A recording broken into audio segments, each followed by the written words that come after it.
Sometimes the people we raise become strangers wearing our last name. And sometimes it takes a single dinner invitation to remind us just how far we've drifted apart.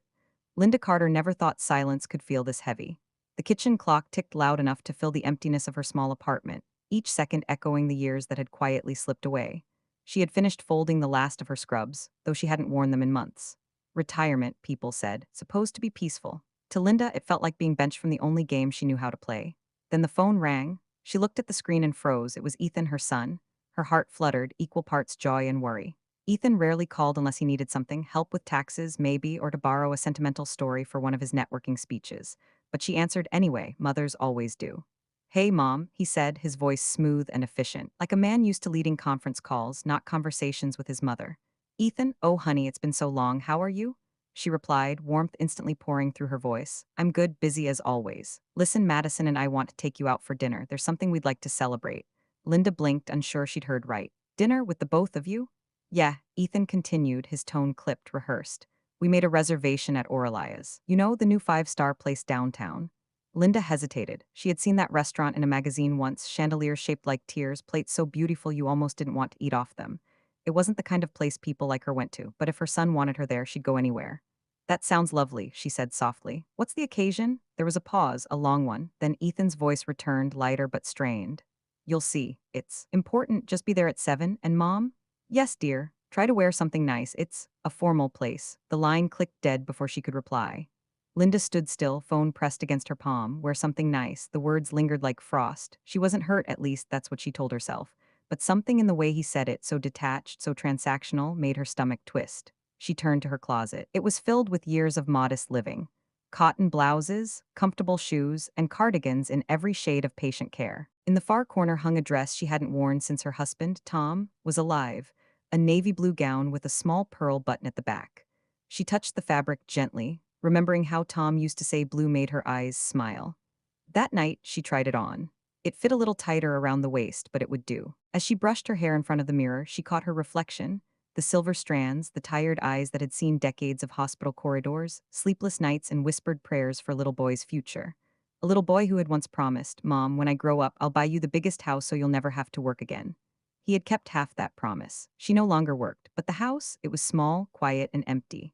When the taxi pulled up to Orelia's, Linda's heart pounded like it was her first date. The restaurant shimmered like a palace, polished glass, golden lights, people dressed in black-tie confidence.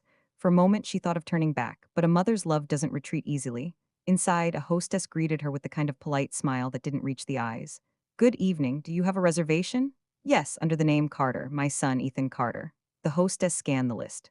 Ah, Mr. Carter, he's already seated. She looked Linda up and down, her modest dress, her worn purse, and then quickly forced another smile. Right this way. As Linda followed her through the maze of tables, she felt every glance burn into her back. The women sparkled in sequins and perfume. The men laughed with practiced charm. She tugged at her sleeve, wishing she had bought something newer, something that said belongs. Then she saw Ethan. He was sitting at the center table, his posture straight, his hair perfectly styled. Madison sat beside him, a vision of curated beauty in a red silk dress. Her phone rested beside the wine glass, camera ready, as if real life only existed once posted. Mom, Ethan said, rising briefly, not for a hug, but just enough to show courtesy. Linda smiled, her heart melting anyway. Oh, Ethan, it's so good to see you. Yeah, it's been a while, he replied, gesturing to the empty space beside him. Except there wasn't a chair. Linda looked around, confused. Should I grab one from the next table? Madison let out a small laugh, sharp as glass. Oh, we didn't think you'd actually stay long, Mrs. Carter. Ethan said you'd probably just want to see the place and go. Ethan's jaw tightened, but he didn't correct her. Madison, he muttered under his breath. What? She said lightly. I'm just saying what you told me. Linda's chest tightened. She wanted to believe it was a misunderstanding, that maybe the restaurant made a mistake, that maybe she was overreacting. But the truth was as clear as the polished table before her. She wasn't really invited to join. She was invited to witness. I see, Linda said finally, her voice steady but soft. Well, it's still lovely to see you both. I'm proud of you, Ethan. You've done well. Her son shifted uncomfortably. Mom, it's not like that. We just wanted to. Before he could finish, a waiter approached with quiet professionalism. Good evening, Mrs. Carter. Would you like me to prepare a seat for you? Ethan hesitated. Actually, Linda interrupted gently. Yes, please, I'd love to join my family. The waiter smiled and quickly fetched a chair, placing it beside the table. Madison rolled her eyes but said nothing. Linda sat down, folding her hands in her lap, her heart beat loud in her ears. For a few minutes, no one spoke. The clinking of glasses and the murmur of other conversations filled the silence. Linda glanced around at the chandeliers, the music, the people laughing without guilt, and for the first time she wondered what kind of life her son lived and what part of it no longer had room for her. Mom, Ethan finally said, clearing his throat. You know I didn't mean anything by it, I just thought you'd want to see where we usually dine. Linda smiled faintly. Oh, I see it, darling, I see everything. There was something in her tone, measured, calm, but unreadable, that made Ethan look up. The mother who once stood in line at thrift stores now sat across from him with the composure of someone holding back an entire story. He couldn't tell why, but suddenly he felt small. Madison reached for her wine. So, Mrs. Carter, what do you think? Not bad for your son, huh? Linda turned her gaze toward her daughter-in-law, eyes kind but piercing. Not bad at all, she said. Though I do wonder, how does one measure success? Is it the place you dine, or the people you invite to your table? The question hung between them like smoke. Somewhere behind the counter, a waiter watched quietly. He knew that woman, he had seen her name on the investors list many times, but he said nothing. Linda lifted her glass of water, her fingers trembling only slightly. To family, she said softly. Ethan and Madison exchanged glances before echoing to family. But only one of them truly meant it, and as Linda took a sip, a quiet thought settled in her chest like a spark waiting for flame. They have no idea who I really am. Linda could still feel the echo of Ethan's voice long after the dinner ended, each word like a pebble dropped into the quiet lake of her memory. Wear something nice. You'll see, it's a formal place. They weren't cruel words, not by themselves, but they carried the weight of everything that had gone unsaid between them for years. That night, as she hung her navy dress back on its wire hanger, she caught her own reflection again. The woman in the mirror was composed, calm, almost regal in her restraint, but behind the tired eyes was a story that no one had ever asked to hear, not even her son. 1997, the beginning of quiet sacrifices. Linda had never planned to raise a child alone. When Tom Carter died, the world didn't stop for her to grieve. It simply kept moving, forcing her to catch up or get crushed beneath it. Ethan was only 10, too young to understand how grief rearranges the furniture of your life, too young to see how every choice his mother made afterward was an act of love disguised as survival. The day after the funeral, Linda sold Tom's old truck. She told Ethan it was too big for just the two of us. The truth was crueler. It was the only way to pay for next month's rent and the stack of medical bills that kept arriving like clockwork. She started taking double shifts at the hospital. 12 hours, sometimes 14, her body aching but her smile steady. The night shift was the hardest. The sterile hallways, the hum of machines, the faces of patients who looked at her with the same exhaustion she felt. But when she got home at sunrise, there was always one thing that kept her from collapsing, seeing Ethan's lunchbox on the counter, ready for school. Inside, she'd slip in a small note, I'm proud of you, or do your best today. Simple words, but they were her way of being present when she couldn't physically be there. 2003, the first distance. By the time Ethan entered high school, Linda's hands had grown rough from years of scrubbing floors and changing linens. She didn't complain. She had her rhythm: work, home, sleep, repeat. Ethan started to drift toward new friends, kids who lived in bigger houses, wore designer sneakers, talked about ski trips and college visits. One day she overheard him tell a classmate on the phone, my mom's a nurse, and then quieter, well, kind of a nurse, more like a hospital aide. The words pierced her, not because he was wrong, but because he sounded embarrassed. That night she cooked his favorite meal, macaroni with real cheddar, not the powdered kind, and sat across from him at the small table. You know, she said softly, what I do may not sound glamorous, but it helps people. It pays for the roof over our heads. Ethan didn't look up from his plate. I know, Mom, but his tone told her otherwise. Still, she smiled. Mothers always pretend not to notice the small cracks forming in their children's hearts or their own. 2008, the choice she never regretted yet always felt. When Ethan got accepted to Stanford, Linda cried for 3 days straight. Pride and fear intertwined. She wanted him to fly, but she knew the cost of those wings. His scholarship covered tuition, but not housing, not books, not life itself. So she did what mothers do best. She found another way. She sold the house. The one she and Tom had bought together, the one with the creaky porch swing he'd built by hand. She moved into a one-bedroom apartment near the hospital, telling everyone it was downsizing. No one knew she had done it so her son could go to college debt-free. When she mailed him his first care package, ramen, socks, instant coffee, she slipped in a check for $200 and a note that read, for emergencies only. She had exactly $37 left in her account afterward. Ethan never asked how she managed. Maybe he didn't want to know.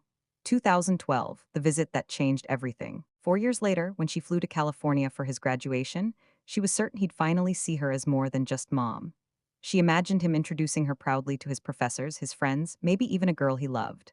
But when she arrived, Ethan barely had time to pick her up from the airport. He was already on his phone, already living in a world that moved too fast for small talk.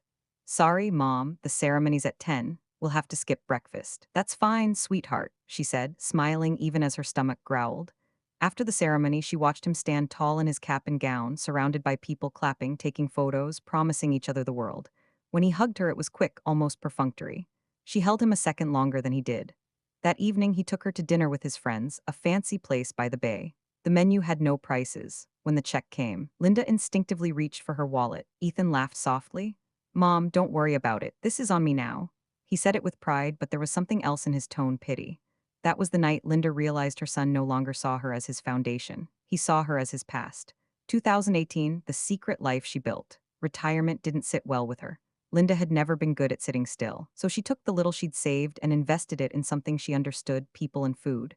A small cafe near the hospital, run by a friend, then another and another.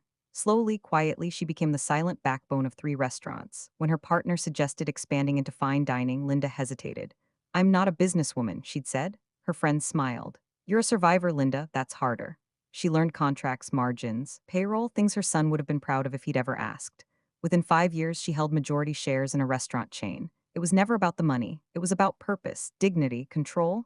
But she kept it hidden, maybe out of pride, maybe because she wanted to know if the world ever found out who would still look at her the same. 2023, the invitation that felt like a test. So when Ethan called her that night, inviting her to dinner at Aurelia's, it wasn't just a dinner, it was déjà vu. The same place she helped fund, the same brand she'd nurtured quietly from the shadows. He didn't know. He didn't need to, not yet. But as she sat in that glittering restaurant, watching her son sip $300 wine and speak of success like it was a crown he alone had earned, something inside her shifted. Years of quiet sacrifices, of swallowed pride and hidden strength, all gathered in her chest like a storm. For the first time, Linda felt the strange calm that comes before thunder. She wasn't angry, she was awake.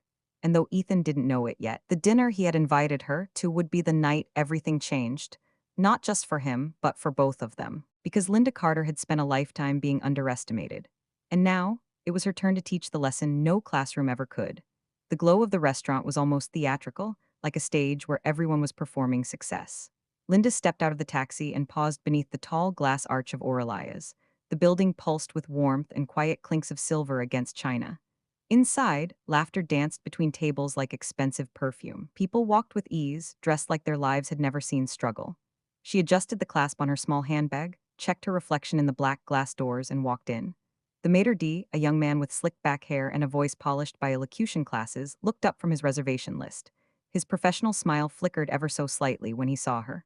Linda wore the same navy blue dress, pressed and clean, though visibly modest. Not trendy, not tailored. Just hers. Good evening, she said, calm as ever.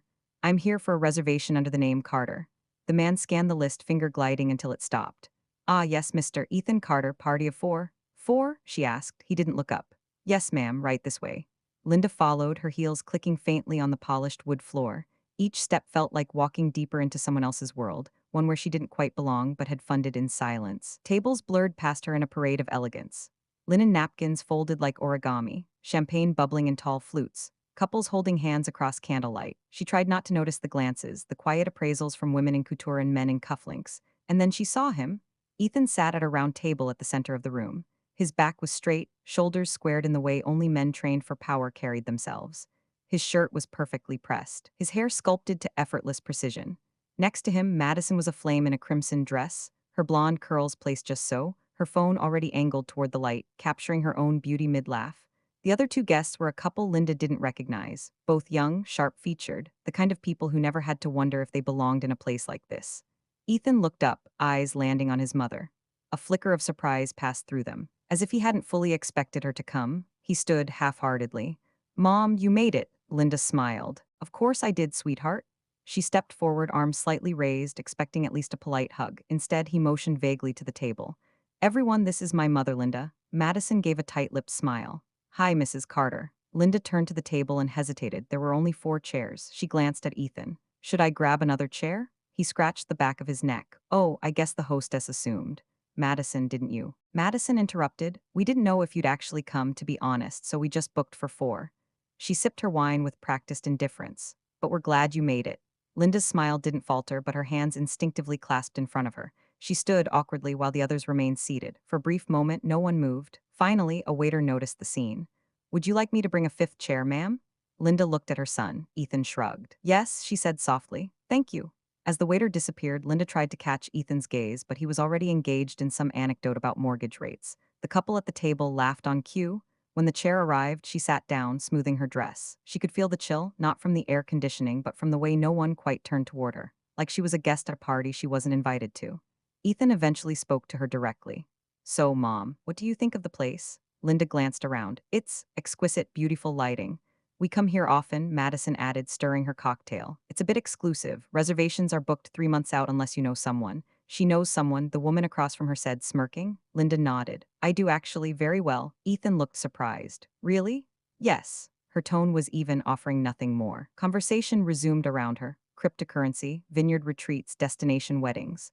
Every now and then someone would toss her a glance and a half-hearted question. Did she fly in? Did she live close? Did she like the filet?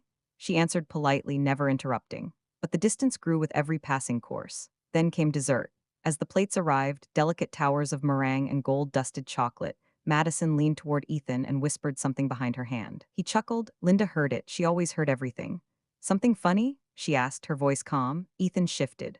Oh, it's nothing. Madison grinned, sipping her wine. He just remembered something from college, no offense. Linda took a breath, then placed her napkin on the table and folded her hands. You know, I wasn't always this quiet, she said. Once upon a time, I was the woman who helped you practice your spelling words while cooking dinner. I was the one who stayed up past midnight sewing your Halloween costume because you changed your mind last minute and wanted to be Spider-Man instead of a pirate. The table fell quiet. I was the one who cashed out her savings to pay your first month's rent when the job offer in San Diego came through. The one who walked to work for 3 months so you wouldn't have to take out another student loan. Ethan stared at her, suddenly pale. Mom, why are you? I'm just reminding you, she said softly, in case success has made you forget the journey.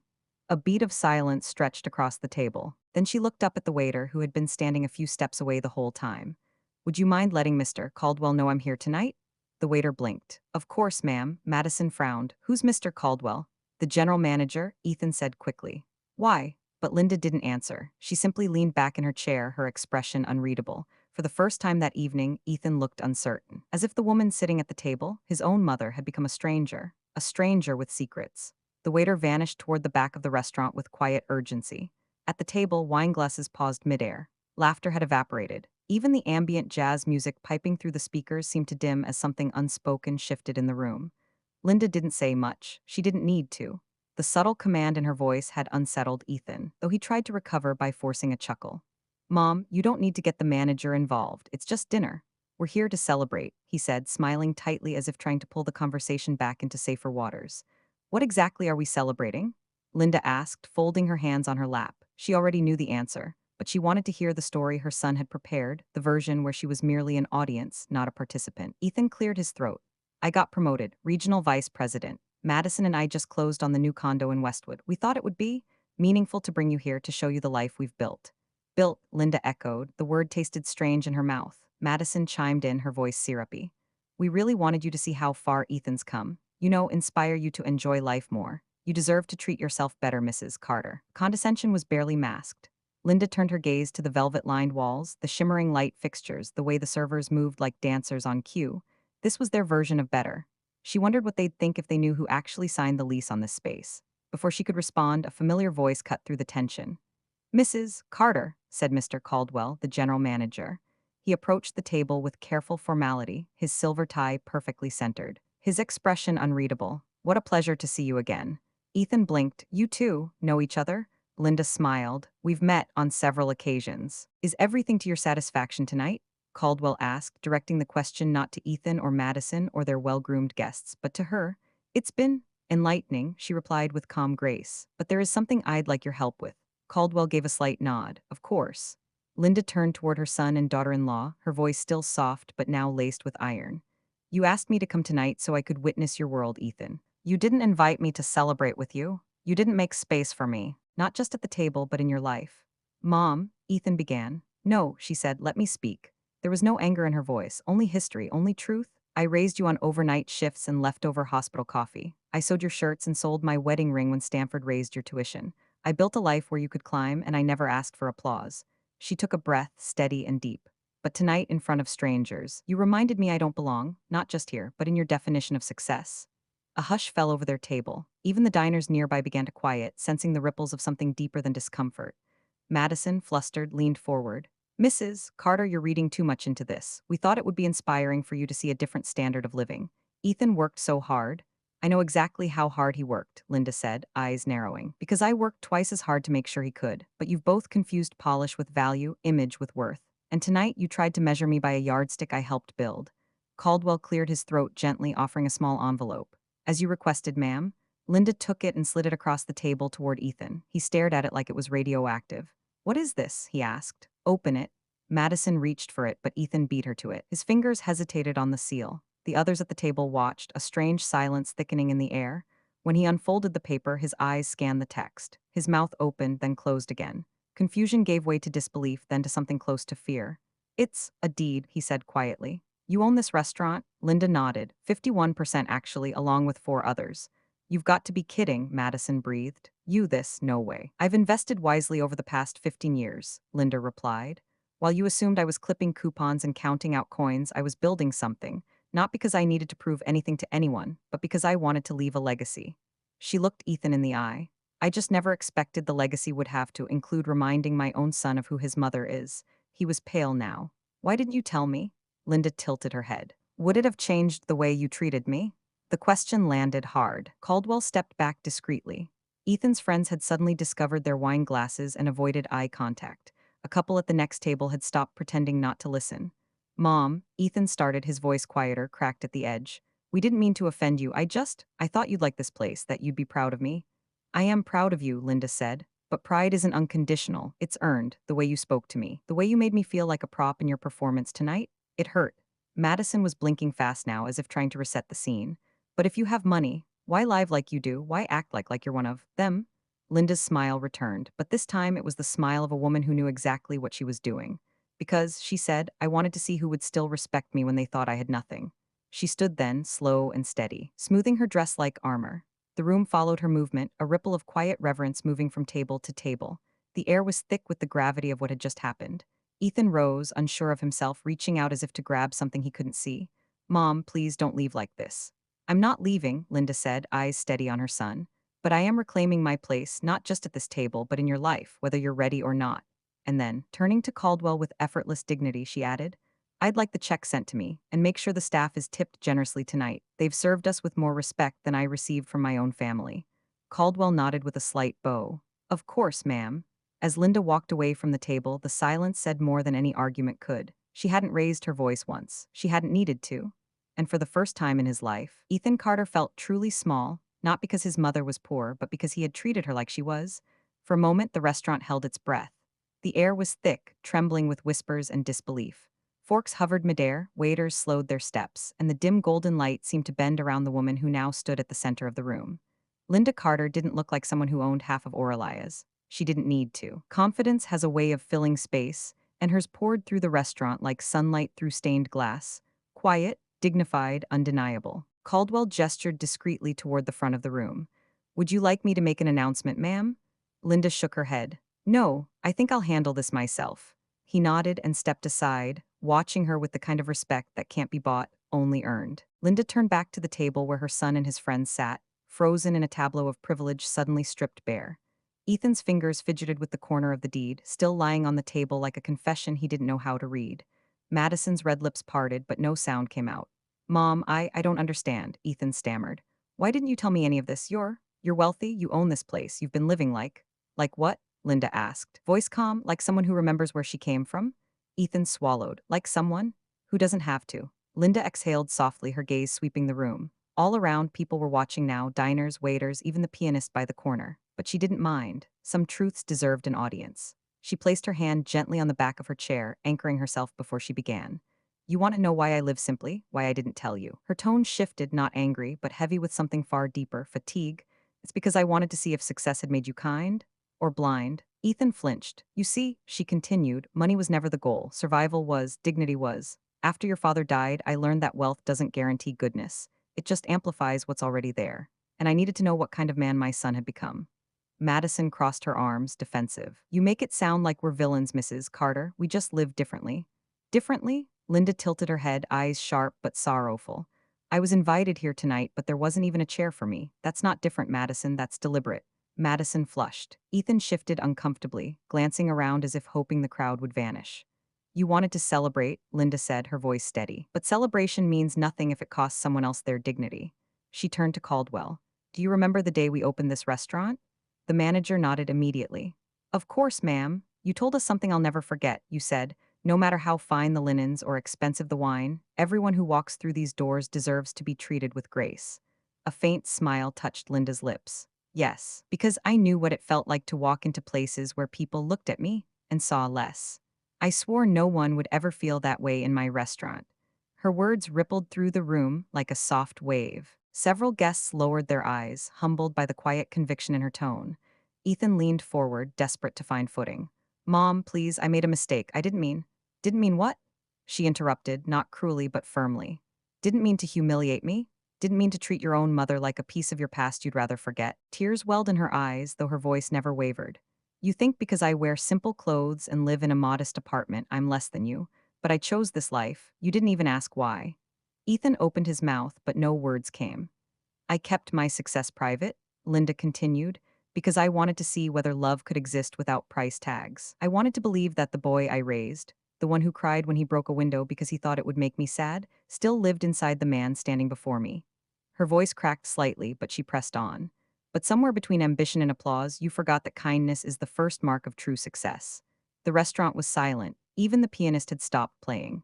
Across the table, Madison looked pale, her carefully constructed confidence unraveling. Mrs. Carter, she said, voice trembling, we didn't mean to hurt you. It was just a misunderstanding, we thought. Linda's gaze stopped her cold. You thought I didn't belong here. Madison's lips parted, then closed. That's all right, Linda said softly. You're not the first to make that mistake, but unlike you, I know exactly who I am. She turned back to Ethan. Do you? He stared at her helplessly. Mom, I swear I can change, please. Linda reached for the glass of water before her, her reflection shimmering in its surface. Change isn't something you promise, Ethan. It's something you do. Then to the crowd, without raising her voice, she said, this young man once told me he wanted to buy me the biggest house in California. Tonight, I realized I don't need a house. I need a son who still remembers who built his foundation. The line hit like thunder wrapped in silk. Someone at a nearby table began to clap softly.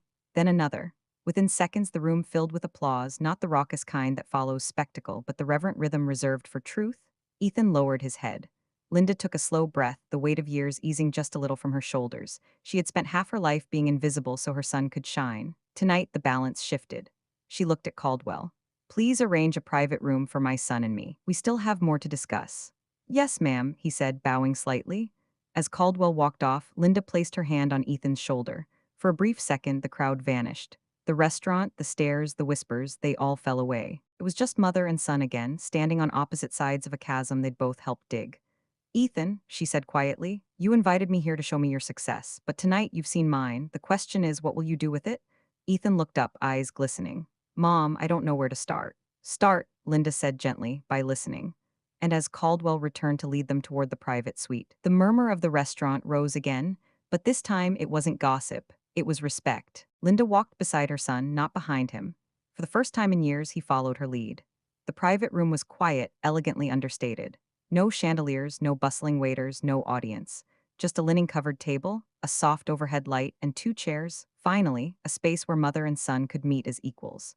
Linda sat with the grace of someone who had spent a lifetime being overlooked and had only recently decided to stop apologizing for taking up space. Ethan sat across from her, shoulders deflated, hands clasped tightly together. He looked like a man who had walked into a storm thinking he was the one holding the umbrella. I'm sorry, Ethan said at last, his voice low.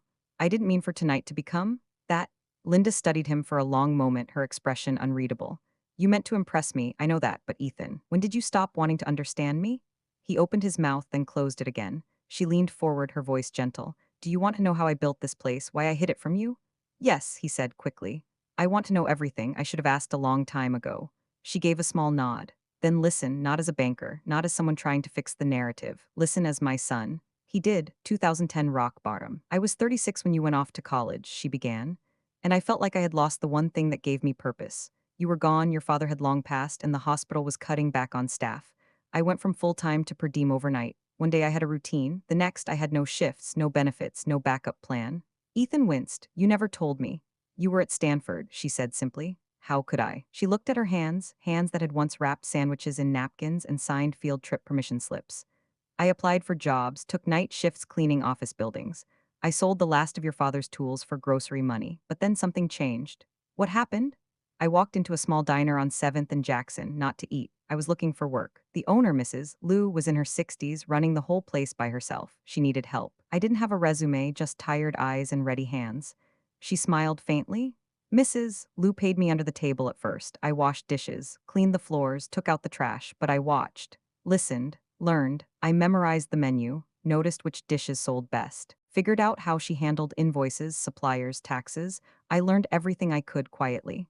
Ethan leaned in, eyes wide. You never said any of this. Linda shrugged. No one asked. 2012, the first leap. 2 years later, she continued, Mrs. Lou was ready to retire. The diner was old and barely breaking even. She offered to sell me the business. I had no savings, no credit, but I knew that place. I knew its soul.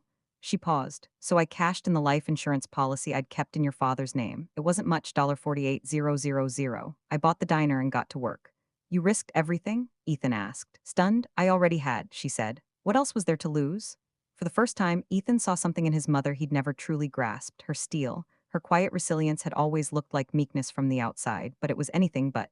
I remodeled the kitchen, changed suppliers, updated the branding, and gave it a new name, Carter's Corner. She smiled wistfully. You were always the reason. 2014-2018 expansion without applause. Linda's story rolled on like a gentle stream hiding deep currents beneath its surface. Within 2 years, I had paid off every debt. I hired staff, single moms, immigrants, retirees, people like me who just needed someone to believe in them. I opened a second location in 2016, then a third. She looked at Ethan squarely. Each time you visited, I let you think I still worked part-time at the hospital. I wore old clothes, drove an old car, not because I was ashamed, but because I was watching who you were becoming. Ethan flushed. You thought I only valued money. I thought you were losing your compass, she corrected. The one your father and I gave you, humility, empathy, gratitude. I wanted to see if they still meant something to you when you didn't think they came with a trust fund attached. He rubbed his forehead, eyes misting. God, Mom, I feel like I don't know you. Linda's face softened. You knew me once, but time and distance and comfort, they build walls. He looked up. Why Orlias? She leaned back in her chair. Because it was the opposite of Carter's Corner. It was luxury, fine dining, a place where I could test whether I could succeed in a world that didn't welcome people like me. And you did.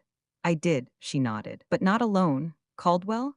He was my first hire after I walked out of a bank where they wouldn't give me a business loan because I wore a polyester blazer. He took a chance on me when no one else would.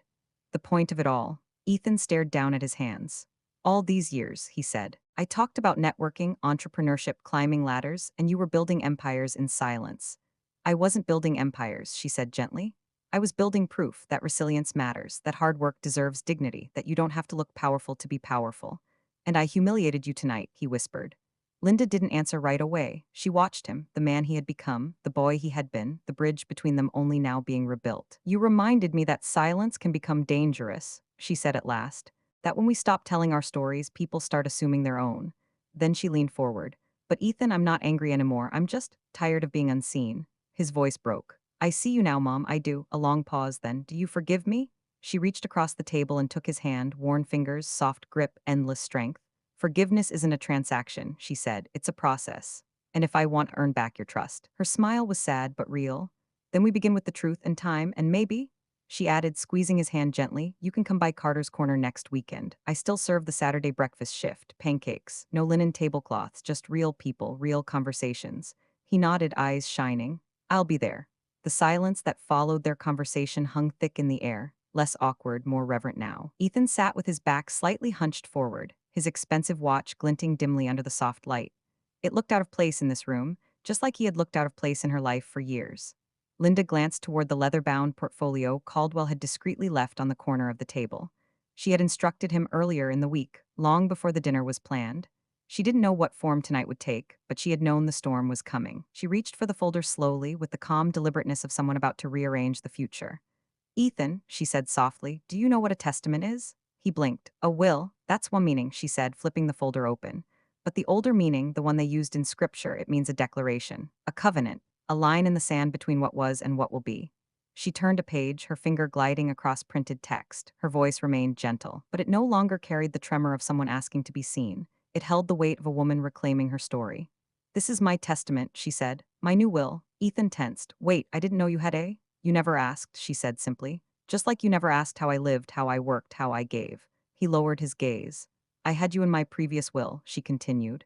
You were set to inherit everything, my restaurants, my investments, the properties, the savings.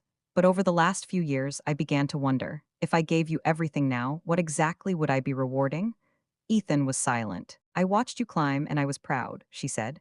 But I also watched you pull the ladder up behind you. You stopped calling unless you needed something. You made excuses for my absence in public spaces. You edited me out of your life to fit someone else's version of refined.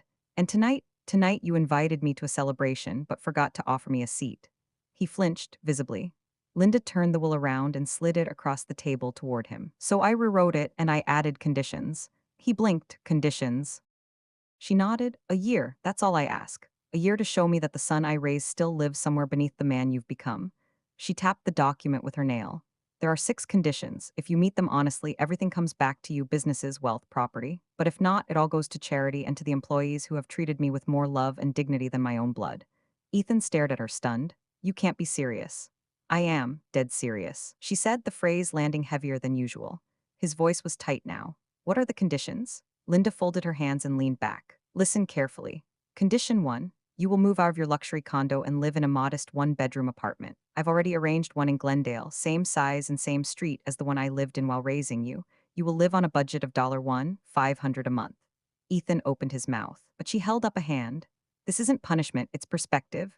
Condition 2. You will work part-time, 20 hours a week as a floor server in the Hearth, one of my family-style restaurants in Silver Lake. You will take orders, clear tables, and bus dishes. You will not mention who you are. You will wear the uniform, follow the shift schedule, and earn your tips. Mom, Ethan began, but her gaze silenced him. You treat people differently when you know they have nothing to offer you. I want you to learn how it feels to be invisible. Condition 3. You and Madison will volunteer together every weekend, 6 hours minimum, at the Eastwood Senior Living Home. You will be assigned residents and participate in activities, companionship shifts, and routine tasks. She gave him a long look. You made me feel like a burden. Perhaps after this, you'll better understand what loneliness looks like up close. Condition 4. You will write 3 letters. She tapped the will again. One to me, one to the staff at Oralia's, and one to the public, not a press stunt, not a PR campaign. A real apology for the disrespect, the assumptions, and the arrogance. You will sign them and post them word for word with no edits. His lips tightened. You want to humiliate me? I want you to speak truth, loudly. As loudly as your silence once screamed. Condition 5. You will attend monthly sessions with a family therapist, not just for you, but with me. We'll rebuild this if there's anything left to rebuild. Ethan nodded slowly, swallowing hard. The first morning in Ethan's new apartment greeted him with silence. Not the meditative, peaceful kind, but the kind that wrapped around your chest like a reminder. This isn't home. It was the kind of silence that made you feel small, like a guest in your own life. He sat up on the mattress, no headboard, no throw pillows, just a fitted sheet and his thoughts. The wall paint was the kind of beige no one chose, the heater clanged like it was protesting its own existence, and the entire place smelled faintly of old paper and dust. On the kitchen counter sat the envelope his mother had left him. Inside was a debit card preloaded with $1,500. Rent was already paid, but everything else, food, transport, toiletries, laundry, was his to manage. The note inside said only, Month 1, let's see what gratitude tastes like. No smiley face, no signature. It was her handwriting, but it might as well have been the voice of his own conscience. He arrived at the Hearth just before noon wearing the black uniform shirt that was slightly too big and the stiff new apron he had ironed 3 times that morning.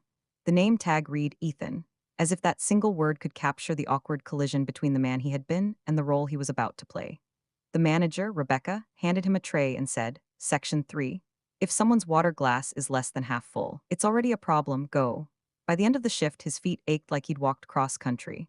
He'd been ignored by some, snapped at by others, and called just the waiter more times than he could count. His white-collar instincts kept wanting to say, I actually have an MBA. But he bit his tongue because what would that mean to a woman asking for more lemon in her tea? He made $37 in tips. That night, he cooked pasta with jarred sauce and fell asleep on the couch, fully dressed, his pride in the laundry pile. Saturdays were no easier. The first time he and Madison walked into Eastwood Senior Living, it felt like community service. The kind of thing you posted about online to make yourself look generous. They stood stiffly in the rec room, surrounded by residents who looked through them like they were just passing shadows. Then came Teresa, 83, sharp as a tack, and unafraid to speak the truth. Your wife looks bored, she said to Ethan, as he tried to smile his way through a game of dominoes. You should both learn how to listen instead of just visiting. Madison was stunned. For once, she didn't know how to deflect with charm. But the next week, she came back with yarn and knitting needles. Teresa taught her to purl. Madison listened to stories about wartime romance and sons who never visited. She didn't touch her phone once. Ethan watched it unfold, quietly humbled. One afternoon, on the drive home, Madison said, "Your mom's not trying to punish us. You know, she's teaching us what love without performance looks like." It was the first time he realized she understood. He spent his days at the restaurant and his weekends wiping wheelchairs, listening to old jazz, folding towels, and asking questions he never used to ask. "How are you feeling today? What was your happiest memory? What do you wish people understood about getting old?" The answers often gutted him. Loneliness, they said, wasn't silence, it was invisibility, and he had made his mother feel that way for years. When it came time to write the letters, Ethan stalled for days. The letter to the staff at Oralias was hard enough. He apologized for every condescending glance, every entitled comment, every moment he had acted like the restaurant existed to serve him. The public letter, published on his dormant personal blog, took longer. He wrote, "Privilege is a subtle poison. You don't feel it at first. It numbs your empathy before it kills your decency. I lost sight of what mattered, not because I didn't have good values, but because I stopped practicing them." But the hardest letter was the one to Linda. He wrote and rewrote it. He crumpled drafts. He started over in the middle of the night. Eventually, he wrote about the lunchbox notes from childhood, the times she held his hand through fevers, and the sacrifices he never saw until now. At the bottom, he scrawled, "You gave me the sky and asked nothing in return, and I handed you shadows. I'm sorry, Mom." By the third month, Sunday dinner started to change. At first, they cooked in silence. He chopped onions while she stirred soup, but slowly the distance softened. He asked about her childhood. She told him about the first book she ever loved, about skipping stones with her brothers, about his father's terrible jokes. They laughed, they cried, they burned a pie once and laughed harder. And one evening, over grilled cheese and tomato soup, she told him she missed singing. "I used to sing every night after your dad passed," she said. "It was the only thing that made the walls feel like they were listening."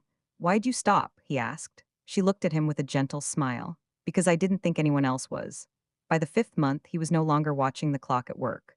One afternoon, a customer spilled coffee down her blouse and looked ready to cry. He brought her a clean towel, a replacement drink, and a slice of apple pie on the house. When she tried to tip him extra, he simply said, "It's not about the money." Rebecca pulled him aside later and said, "You're good at this, you know. You don't serve food, you serve dignity." He nodded. "I had a good teacher." The sixth month came like a warm breeze after a long winter. One evening, his mother walked into the hearth unannounced and sat in his section. He nearly dropped a tray when he saw her. She stayed for the full meal, watched him work, watched him smile, watched him clean a spill without losing composure. Later, he joined her at her booth, breathing heavily from the shift.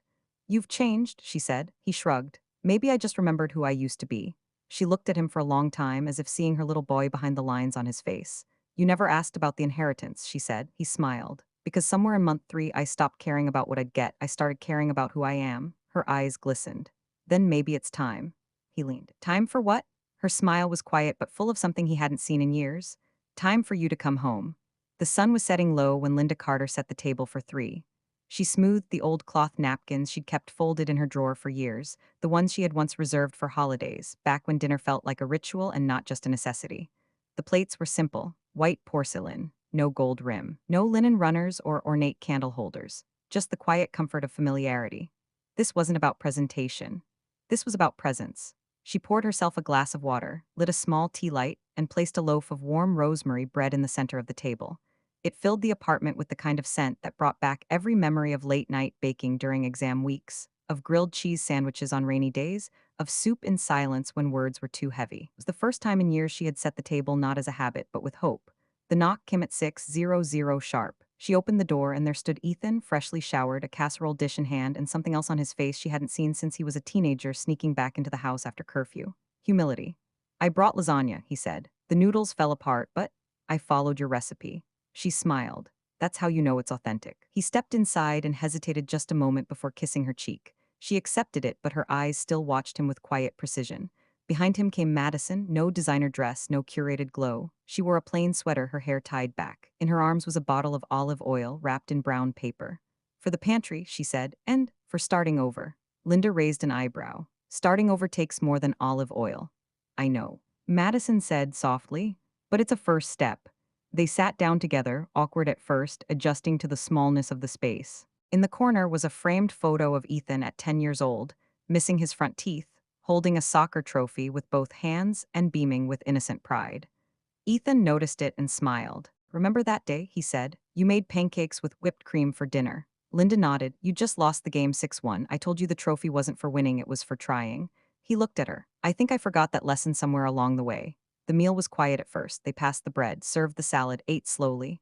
No one reached for a phone. No one checked the time. And then, halfway through the second helping, Linda cleared her throat. Ethan, she said, I've reviewed your evaluation. He paused mid-bite. Evaluation? She tapped her temple. The real one, the one that started the moment you walked away from that table at Oralia's 6 months ago. Madison set her fork down. How did we do? Linda looked at them both, not unkindly, but not easily either. You lasted 6 months in a one-bedroom apartment with no cleaning service and a budget most people live on every day. You worked as a waiter in a restaurant you used to treat like a playground. You sat for hours beside people no one visited and heard stories you used to think didn't matter. She leaned back. You didn't complain publicly. You didn't quit. You didn't ask for shortcuts, and you never once brought up the inheritance. Ethan held her gaze. Because it stopped being about the money. It became about you and about me.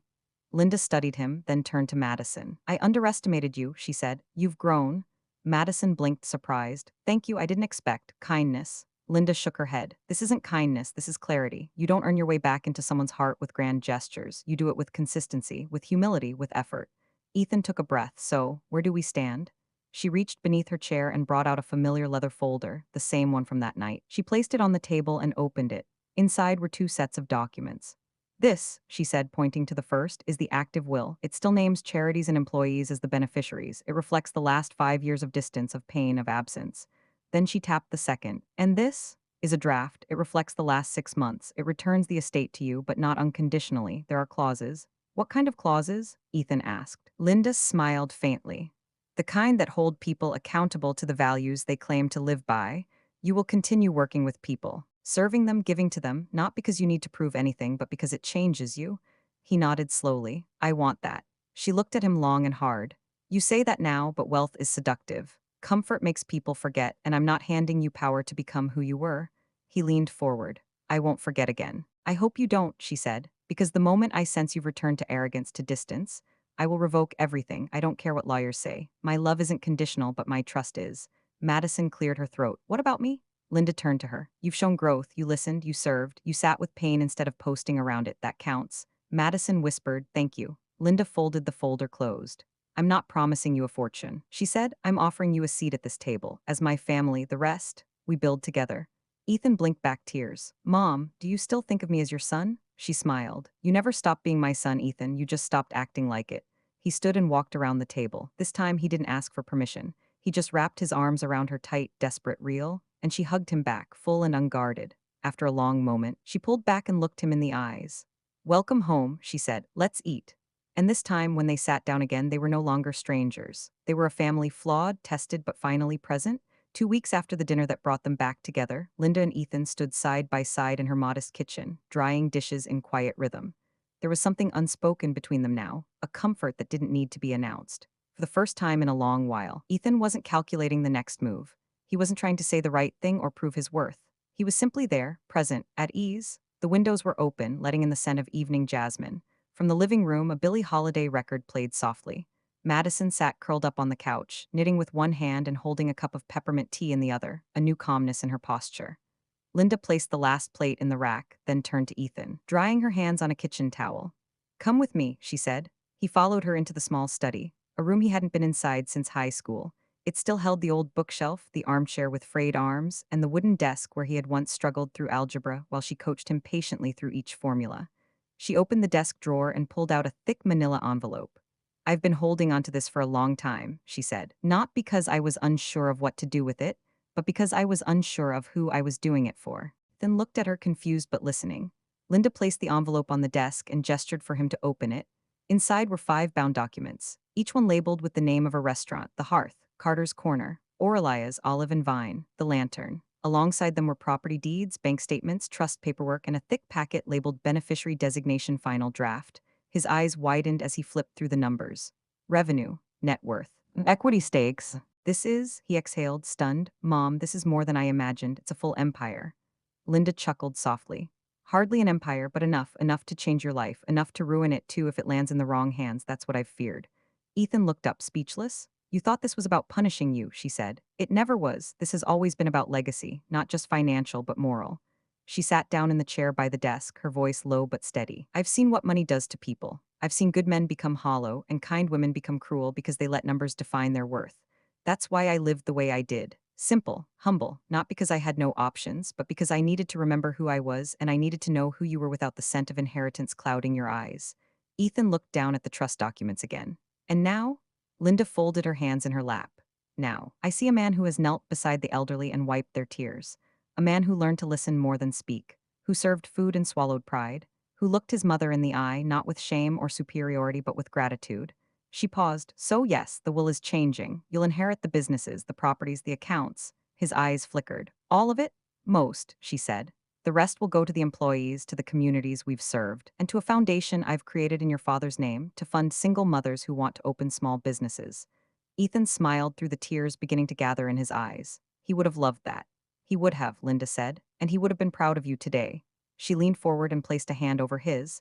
But this inheritance comes with responsibility, Ethan, not contracts, convictions. You've earned this not by blood, but by rediscovering your humanity. He nodded slowly. I understand, I do. She gave a bittersweet smile. No, you remember, that's what matters, and remembering who we are, that's the only inheritance worth passing on. They sat in silence for a while, not the awkward kind, but the kind that made space for everything words couldn't hold. Then Linda reached for the record player and changed the song. Ella Fitzgerald's voice filled the room. At last, my love has come along. Ethan chuckled. You used to play this on Sunday mornings when you were cleaning. She winked, still do, just with a mop instead of a broken heart. He laughed, truly laughed, for the first time in what felt like years. Then he looked around, suddenly serious. What do I do now, Mom, with all this? Linda stood and placed both hands on his shoulders, her voice firm and clear. You lead, you serve, you grow something that outlives you. You build a table longer than your ego and make sure no one has to ask for a chair. Her voice softened. And you come home on Sundays with dessert. He nodded. Every Sunday. They left the study together, stepping into the warm glow of the living room where Madison was still knitting, now humming softly along to the music. Linda walked to the table and picked up a plate of still warm cookies. One more thing, she said, handing them to Ethan. What's that? She smiled. You earned the inheritance, but if you ever forget how, these remind you. He bit into a cookie, grinned, and looked around. He didn't see a modest apartment anymore. He saw a kingdom built not on marble, but on sacrifice, and the queen who ruled it with flour on her hands and fire in her heart. Ethan stood at the edge of the dining room, watching his mother from the doorway. The night had quieted around them. Outside, the city hummed with its usual rhythm, distant sirens, car horns, the occasional bark of a dog, but inside, the apartment was still. Sacred, Linda was humming as she folded the last of the kitchen towels, a familiar melody, something from his childhood, something safe. Mom, he said gently. She looked up, her eyes soft. Yes, he took a breath. Thank you, not just for the inheritance, but for holding me accountable, for not giving up when it would have been easier. She set the towel down and walked toward him, her hands now empty but her heart full. You think this was easy for me? She said, her voice a whisper. Watching my own child become a stranger, staying silent when I wanted to scream, hoping every single day that I wasn't forgotten? Ethan swallowed. I don't deserve your forgiveness. Maybe not, she said, but you earn my respect again, and that's even rarer. They sat side by side on the old couch. Madison had gone home earlier to let them talk. This moment wasn't meant to be shared. It belonged to them, mother and son. I kept trying to build something big enough to impress you, Ethan said. But you never needed more, you just needed me. Linda smiled faintly. I didn't need your money, Ethan. I needed your presence, your laughter, your questions, your Sunday afternoons. I wasted so much time. She reached for his hand. Then don't waste a single day more. They sat in silence, the kind that no longer hurt. After a moment, Linda stood, walked to the hallway, and returned with a photo album. The old kind, leather-bound, worn edges, pages that smelled like time. Do you remember this? She asked, handing it to him. He opened to the first page.